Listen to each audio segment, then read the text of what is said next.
महाराज है। आत्मा परमात्मा का साक्षात्कार ये महाराज की लीला है।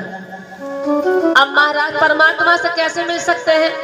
कहते हैं क्रिया नाशे भवे चिंता नाशो मध्यासना छया वासना वृक्षो मोक्षसा जीव मुक्ति शिष्यते। कहते हैं सारी जब वासनाओं से और सारी वासनाएं जब जीव से हट जाती हैं, कर्म की क्रिया की सारी ग्रंथियां यानी जब खत्म हो जाती हैं, तब ये जीव परमात्मा से मिल पाता है। आज भगवान ने आधी रात के समय वेणु बजाई। 3 प्रकार की गोपियां हैं। जैसे ही वेणु की आवाज सुनी तो गोपियों ने अपने काम में जो ध्यान था वह छोड़ दिया। कोई पति की सेवा करती है, कोई बेटे को नहलाती है, कोई घर में झाड़ू पोछा करती है, कोई दूध गर्म करती है, कोई भोजन बनाती है। और जैसे ही इन्होंने वेणु की आवाज सुनी, 3 प्रकार की गोपियां हैं, तामसी, राजसी और सात्विकी, 3 प्रकार की। जैसे ही वेणु की आवाज सुनी, तामसी स्वभाव की गोपी ने अपने पति के पैर दबा रही थी, वेणु की आवाज सुनते ही उसने छोड़ दिया, पलायन कर गई है। राजसी स्वभाव की गोपी ने सोचा मैं अकेली हूं, 2-4 को साथ में ले लूं तब चलूं। सात्विकी स्वभाव की गोपी ने जैसे ही कदम बढ़ाया, पति ने रोका, कहां जा रही हो? आधी रात समय नहीं जाओगे? कमरे में बंद कर दिया। उसने कहा इस शरीर पर तुम्हारा हक है, लेकिन आत्मा पर हक नहीं है। शरीर छूट गया, आत्मा निकल करके भगवान की ओर प्रस्थान करती है। प्यारे भक्तों, सभी गोपियों ने आज उल्टे सीधे श्रृंगार किए। पहरे वसन सब सकिनी ने उल्टे नहीं कछु ध्यान में, उल्टे नहीं कछु ध्यान में, कानों के कुंडल नाक में, पहरी नथुनिया कान में,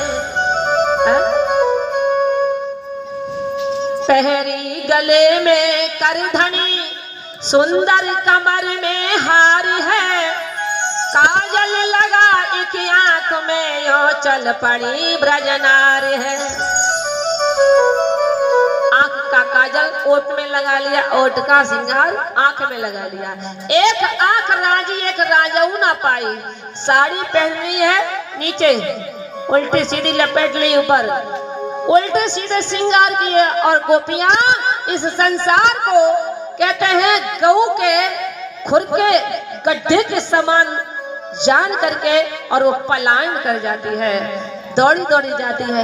एक उठी दौड़ी, एक भूल गई पौरी, एक पौरी भई कौरी, भारी कदम डाल की, एक खोल बाली, एक भूषण विसारे हैं, कोई छोड़ के शिकार चली सुध नहीं मन की। बाजी ने विसारी धीर, बाजी ने फारो चीर, और बाजी के उठे पीर, धीर नहीं मन में। बाजी कहे बाजी, बाजी कहे बाजी, और बाजी कहे बाजी बसुरिया वृंदावन में है। सभी गोपी आज दौड़ी दौड़ी जाती है कन्हैया की, जिधर बंसी बजती है और उधर की ओर सभी दौड़ी चली जाती है। और जैसे ही भगवान आंख बंद करके वेणु बजा रहे थे, सभी गोपियां एकत्रित होकर के भगवान के पास में पहुंची।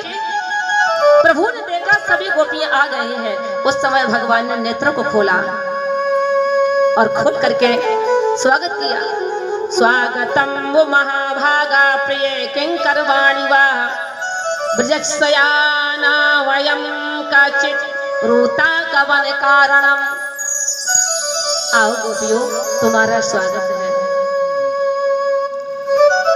बताओ, आप सब प्रसन्न हो? सभी एकत्रित हो, गोपियां खड़ी हुई हैं। भगवान कहते हैं कौन सा काम है मेरे से जो आप सब एकत्रित होकर के अपने घरों को छोड़ करके और मेरे पास आए हैं? अब बताओ, वही बात है, पहले बुला लो फिर उसके जूता मार दो। अपमान है कि नहीं? गोपियां खड़ी खड़ी आज सुन रही हैं। भगवान कहते हैं रजनी सा घोर रूपा घोर सत्वम सेविता प्रत्यात ब्रजन है स्त्रिया सुबद्धिमा। कहते हैं रजनिशा घोर रूपा आधी रात का वक्त है, घनघोर आधी रात के रात्रि में एक नारी को घर से निकलना ये शोभा देता है क्या? क्या तुमने कभी जंगल नहीं देखा? इस जंगल की शोभा देखने के लिए आई हो।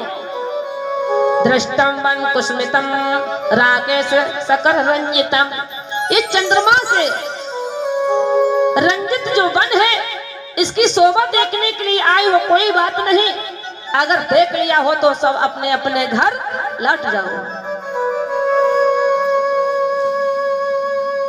तुम्हारे पति क्या कहेंगे, तुम्हारे बेटा क्या कहेंगे? भगवान परीक्षा ले रहे हैं यहाँ पर प्यारे भक्तों, क्या कहेंगे? इसलिए लौट जाओ। कहते क्या तुम्हारा पति कोड़ी है, क्या लगड़ा लूला है, इसलिए तुम अपने पतियों को छोड़ करके और घर से निकल के आई हो। गोपियों सभी अपने अंगूठे से पृथ्वी को मानो करोद रही हैं और सुन रही हैं कि क्या कह रहे हैं कन्हैया। भगवान कहते सुनो, स्त्री का पति चाहे लगड़ा हो, चाहे लूला हो, चाहे कोड़ी हो, चाहे निर्धन हो, चाहे कैसा भी हो, शराबी कबाबी कैसा भी हो, लेकिन कभी भी गृहिणी को अपने पति का अपमान नहीं करना चाहिए। दुशीलो दुर्भगो वृद्धो जड़ो रोग धनोपिबा, कैसा भी हो। ऐसा लगता है तुम्हारा पति कोड़ी होगा, लंगड़ा होगा, लूला होगा, निर्धन होगा, इसलिए तुम छोड़ करके चली आई हो। देखो एक पतिव्रता नारी का उन्होंने उदाहरण दिया। एक पतिव्रता स्त्री है, अपने पति की सेवा करती है, ब्राह्मण परिवार है, घर में गरीबी होती है, उसका पति लकड़ी काट के बाजार में बेच करके परिवार चलाता है। एक दिन लकड़ियों का गड्ढा काट करके उसने सोचा कि दोपहरी का वक्त है, थोड़ा आराम कर लेते हैं। तो उसका पति आराम करने लगता है, अपने पत्नी के घोंटे पर सर को रख करके वो सो जाता है। पत्नी पंखा झलती है। उसी समय एक बेटा होता है उसके घर में अग्नि कुंड था, अग्नोत्र होता रहता था, ब्राह्मण परिवार था। उसी कुंड के पास में चारपाई पर बालक लेटा है। उसने सोचा कि मेरे बालक ने करवट ली तो इसमें जल के नष्ट हो जाएगा। अगर मैं पति को जगाती हूं तो ये पाप अपराध है, मैं क्या करूं? भगवान से डोर लगाए रहे। तब तक क्या देखा, उसके बच्चे ने करवट ली, उसी में जल के उसी में जाके कुंड में गिरा। जब कुंड में बालक गिरा तो ठीक 1 घंटे के बाद में उसके पति की नींद खुली और उस पतिव्रता ने जाकर के अपने बालक को उठाया। तो प्यारे भक्तों जलने की तो बात छोड़ो, उस बालक का एक भी रोम नहीं जला था, एक भी रोम नहीं जला था। क्यों? क्यों? पतिव्रता थी। अग्नि देव ने देखा अगर मैंने इसके बालक को जला दिया तो पता नहीं है मेरे साथ में मेरे को कोई श्राप दे दिया तो फिर क्या होगा। इस कारण से तभी तो कहा जाता है प्यारे भक्तों